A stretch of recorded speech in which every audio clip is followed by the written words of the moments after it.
Shri Prannath hospital દ્વારા 108 સામૂહિક સાપ્તાહિક શ્રી પારાયણ અને 108 શ્રી રાજભોગ વાણી ચર્ચા સાથે શ્રીમદ ભાગવત કથાનું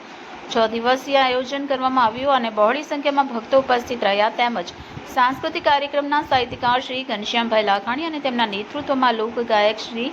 લાલુભાઈ માલવિયા અને લોકગાયિકા નેહાબેન કુંભાણી દ્વારા લોક ડાયરાનું આયોજન કરવામાં આવ્યું અને આ કાર્યક્રમ સ્વામી શ્રી લક્ષ્મણ જ્યોતિજી મહારાજ, શ્રી કાંતિ મોદી અને શ્રી પ્રાણનાથ સેવા ટ્રસ્ટ, શ્રી પ્રાણનાથ આરોગ્ય ટ્રસ્ટ અને શ્રી છત્રસાલ ટ્રસ્ટના સમગ્ર ટ્રસ્ટીગણની પ્રેરણાથી આ લોક ડાયરા તથા ભાગવત કથાનું સુંદર આયોજન કરવામાં આવ્યું અને શ્રી પ્રાણનાથ હોસ્પિટલની સ્થાપના તથા શ્રી માનવ પ્રણામી ટ્રસ્ટનો પણ સ્વામી શ્રી લક્ષ્મણ જ્યોતિજી મહારાજના વરદ હસ્તે કરવામાં આવી અને 1008 મહંત શ્રી